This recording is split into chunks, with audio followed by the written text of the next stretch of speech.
Pray that I return alive because next time, I might come back in a coffin.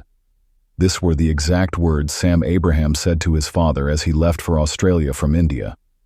Sam Abraham, 35, lived a peaceful life in Epping, Australia, with his wife Sophia and their 7-year-old son. The couple, originally from Kerala, had moved to Australia after landing jobs there. Every year they would travel back to Kerala to spend time with their families. In October 2015, Sam, Sophia, and their son took a holiday and flew to India. After spending 2 weeks with family, it was time to go back. On the 12th of October, they said goodbye to everyone and left for Australia. Sam's parents had no idea that this would be the last time they would see their son. After arriving in Australia at night, Sam, Sophia, and their son finished their dinner and then went to bed. The next morning, as usual, Sophia woke up early. She went to the kitchen to make some coffee, then tried to wake up her husband Sam. But today was different. Sam didn't wake up. At first, Sophia thought maybe he was just tired, but when he didn't respond, she started to get worried. She shook him, calling his name, but he stayed still, lost in a deep sleep. As she tried again and again, her worry turned into panic. Her heart raced and fear took over. She started calling his name louder, tears filling her eyes. The loud cries reached the neighbors, and they rushed to her house. When they came inside and saw Sam lying there, lifeless, they quickly called for an ambulance. The paramedics arrived, but after checking Sam, they confirmed the worst. Sam had passed away some time ago. Sophia was completely shocked. The news hit her like a heavy blow. Her mind couldn't understand what was happening. Her world seemed to fall apart in an instant. 3 days later, on October 15th, Sam's body was sent back to India. His family in Kerala received the heartbreaking news of his death. When Sam's father heard this, his heart shattered, and he began to cry uncontrollably. In the midst of his grief, Sam's father remembered something his son had said before leaving for Australia. "I might come back to Kerala in a coffin." Sam had also mentioned these words to some of his relatives, but none of them ever imagined that those words would come true so soon, just 3 days later. On October 18th, Sam's body was brought to his family home in Kerala from Melbourne. After completing the necessary rituals, Sam was laid to rest behind the house, in a place where he had once played as a child. The sadness was overwhelming, and it felt as though the whole village had lost a son. Meanwhile, Sophia couldn't stop crying. For 5 long days, she stayed at Sam's house, mourning the loss of the love of her life. Sophia realized that staying in India wouldn't work for her. She knew if she stayed there, she would lose her job. With so much sadness in her heart, she made a tough decision. She decided to go back to Australia. Sophia's sister lived there, and she believed that having her close might make things easier. On October 24th, Sophia and her son traveled back to Australia. She knew life had to go on, and despite the pain, she was ready to face the challenges ahead. Every Saturday, she would call Sam's parents in Kerala. Sam Abraham and Sophia grew up in Karval village in Kerala. They were neighbors and had been close friends since childhood. Sam had a deep love for singing, and every Sunday he would join the church choir for the prayers, singing along with everyone. Sophia, who also enjoyed singing, would often meet Sam at church because of their shared love for music. They completed their college studies together, and as the years went by, their friendship blossomed into love. In 2003, they made a promise to each other that after finishing their studies and finding jobs, they would get married. During this time, Sam moved to Dindigul in Tamil Nadu to pursue his MBA, while Sophia continued her postgraduate studies at Mahatma Gandhi University in Kottayam. She earned an MSc in electronics and later landed a job at an IT company in Bangalore. Eventually, she moved to Thiruvananthapuram for work. After finishing his studies, Sam began working at a local bank.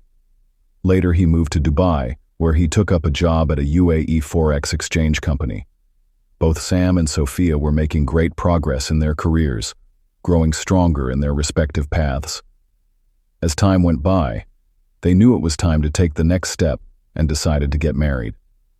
Sam shared the news of his relationship with Sophia with his family, but his father, in particular, strongly opposed the idea of Sophia becoming their daughter-in-law. Sophia's family had a strong reputation, with her father being a retired defense officer. When Sam told Sophia that his family didn't approve of their marriage, she decided to speak directly to his father. She told him that if she couldn't marry Sam, she wouldn't be able to go on with her life. She couldn't imagine living without him. As time passed, Sophia's kindness and respectful attitude began to win over Sam's mother. She treated everyone with care, and her warmth gradually changed Sam's parents' hearts. Eventually, they realized that both Sam and Sophia were grown-ups, able to make their own choices in life. They understood that standing in the way of their happiness would not be right. In 2008, after overcoming so many challenges, Sam and Sophia finally got married. The following year, in 2009, their joy grew even more when they welcomed a baby boy into their lives. 10 months after Sam's death, on August 12, 2016, Sam's father received a shocking call from the police in Australia.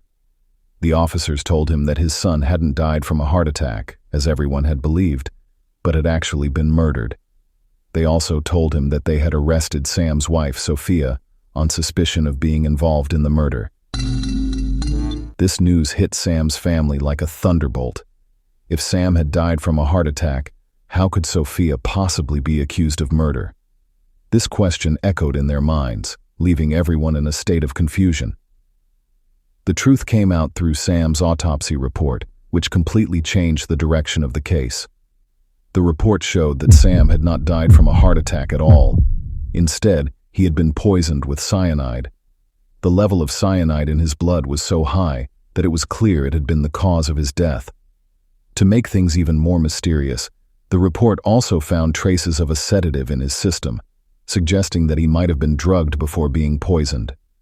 These findings made it clear that Sam's death wasn't caused by a natural heart attack, but was a carefully planned murder. With all the evidence pointing in this direction, the strongest suspicion immediately fell on Sam's wife, Sophia. But now, a big question remained. How could Sophia, the woman who had been so devastated by her husband's death, be involved in something so horrible? Or was she being framed as part of a bigger plot? And why did the police start suspecting Sam's wife, Sophia?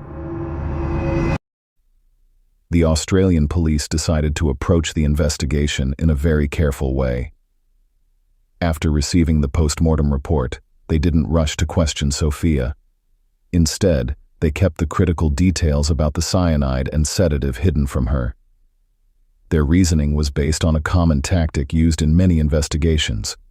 In cases where the criminal isn't immediately identified, they often continue acting normally for some time, hoping that suspicion will fade.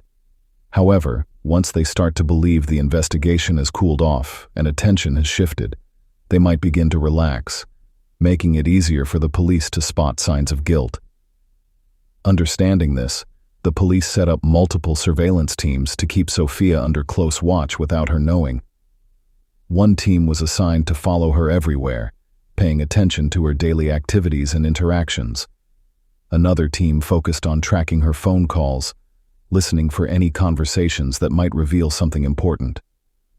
A third team took charge of investigating her bank records, looking for any unusual transactions that might suggest a motive.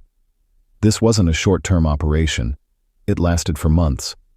The police knew that even the most careful criminals make mistakes over time, and they were willing to wait for Sophia to slip up. 5 months after Sam's death, the police uncovered a big clue. They discovered that Sophia had transferred Sam's car to a man named Arun Kamlasanan. Shortly after that, she opened a joint bank account with him. In a bold move, she transferred all of Sam's money into this new account.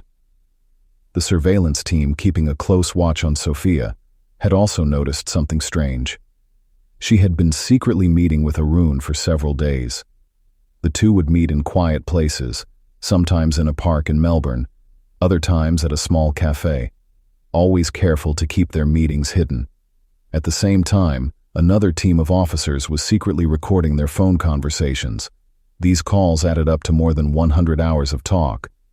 But now, the big question was, who exactly was Arun Kamlasanan, and how was he connected to Sophia and Sam's mysterious death? The investigation was starting to lead down a new path, and the police were eager to find out more about this man and what role he played in the case. If you're still watching, please give this video a like. Thanks a lot. To understand how Aaron entered their once happy lives, we need to look back at Sophia's past. In 2003, Sam was ready to marry Sophia, but before taking that big step, he decided to move to Dindigul, Tamil Nadu, to complete his MBA. During this time, Sophia had her own plans. She joined the Mahatma Gandhi Institute in Kottayam to study for an MSc in electronics. It was at this institute that she crossed paths with Arun Kamlasanan. At first, Sophia and Arun became good friends. They spent a lot of time together, studying and chatting. Over time, their friendship grew stronger, and what started as a simple bond eventually turned into something more. Sophia, despite being in a committed relationship with Sam, started to develop feelings for Arun. As their connection deepened, Sophia found herself falling in love with Arun. So much so that she even proposed to him. The two became very close. As their college years came to an end, Arun graduated and secured a job in 2005. Meanwhile, Sam and Sophia, having completed their studies, reconnected and started spending time together once again. What shocked Sam, however, was that Sophia never told him about her secret affair with Aaron. Then, in 2008, Sam proposed to Sophia, excitedly sharing with her the news about the job he had secured in Oman. It seemed like their future was finally coming together, and shortly after, they got married in a beautiful traditional Christian ceremony. A year later, Sophia gave birth to a son, and their little family started to grow. She took up a job at a company in Bangalore, while Sam continued working in Oman, separated by distance but still maintaining their relationship. To the outside world, everything appeared perfect. They had a happy family, a beautiful life, and nothing seemed out of place. But deep down, nothing was right in Sophia's heart. Even after marrying Sam, Sophia found herself crying every day. She would write her emotions in a diary, which later turned into a crucial piece of evidence in court. Since Sophia's sister was already working as a nurse in Australia, one day she invited Sophia to join her, saying she could find a good job there that would suit her degree. Sophia decided to apply for a job in a company, and to her surprise she got selected. So she moved to Australia with her son, excited for the new opportunity. Meanwhile, Sam, who was still in Oman, often asked Sophia to come there so they could live together and be happy without the distance between them. However, instead of joining him in Oman, Sophia quickly decided to move to Australia. There was a reason behind her decision, and it wasn't just about the job. The real reason Sophia moved to Australia was Arun, who was already living there. Sam, wanting to be with his wife and son, requested a transfer within his company and was moved to their branch in Australia. However, Sophia had come to Australia not just for the job, but to spend time freely with Arun, thinking that no one would interfere with their secret meetings. But when Sam arrived in Australia, Sophia saw it as a problem. Frustrated by the situation, Sophia confided in Arun, saying, "How long will we have to meet like this? We both should become one." This conversation marked the turning point. They began to plan to remove Sam from their lives, and soon, Sophia started considering the unthinkable, killing Sam to make her life with Aaron a reality. After moving to Australia, Sam started noticing changes in Sophia's behavior. Within a few days, he began to suspect something was wrong. He often questioned her about where she was going and what she was doing, but Sophia never gave him clear answers. This led to frequent fights between them. Despite their problems, every year they traveled to Kerala to visit their family. It was during one of these visits in October 2015 that Sam made a chilling statement. He told his family that he felt he would die soon and asked them to bury him near his grandfather's grave. No one knew at that moment how true his words would turn out to be. After returning to Australia, just 2 days later, on the night of October 14th, Sophia put her deadly plan into action. When Sam came home from work, she handed him an avocado milkshake that she had prepared. Sam had no idea that she had secretly mixed sleeping pills into it. He drank it, and within minutes, he lost consciousness. At that moment, Aaron, who had been hiding inside the house, stepped out. Seeing Sam unconscious, Aaron told Sophia to prepare an orange juice. Without hesitation, she made the juice, and this time they mixed a deadly amount of cyanide into it. With no mercy, they poured the poisoned juice into Sam's mouth. The effect was immediate. Within moments, foam started coming out of his mouth, his body convulsed, and he took his last breath. After everything was done, Aaron and Sophia stayed in the same place where Sam had died. Once they were sure there was no danger, Aaron left the house, leaving Sophia behind. That night, Sophia slept right next to Sam's lifeless body. The next morning, she started her act of grief. Her performance was so convincing that even the police believed Sam had died naturally. She cried in front of everyone, pretending to be a heartbroken wife. She even showed her young son his father's lifeless body, acting as if she had nothing to do with it. After the funeral, Sophia returned to Australia and continued her relationship with Aaron. The two believed that their horrible secret was safe, and no one had suspected them. But they had no idea that their actions had already caught the attention of one sharp-eyed police officer. While keeping an eye on Arun, the officer noticed something strange. Arun was visiting the same bar frequently. This gave the officer an idea. He started going to the same bar, carefully watching Arun's every move. Slowly, he struck up a conversation with Arun, pretending to be just another customer. But in reality, he was laying a trap, waiting for the moment when Arun would make a mistake. Without knowing he was a police officer, they became good friends. One day, when he was drunk, he started talking too much and revealed the truth about what he had done. Once Arun passed out, the officer took his phone and started checking through it. That's when he found the biggest proof, Arun's call records with Sophia. With this strong evidence in hand, the police requested the court to dig up Sam and do an autopsy. The court agreed. While the officers were questioning Sophia and Aaron, Sam was taken out from the grave in Kerala. The autopsy results confirmed that his body contained cyanide. During questioning, both Sophia and Aaron finally admitted. The judge handling the case gave Aaron 27 years in prison without parole, and Sophia got 22 years without parole.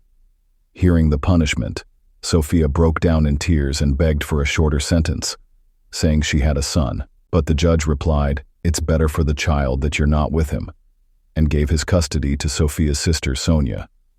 However, Sam's parents also fought for custody of the child. The court listened to their request and decided to give the child to Sam's parents instead. No secret stays buried forever. Truth always finds its way to the surface, just like justice. So this was today's case. I request everyone to drop a heart in the comments.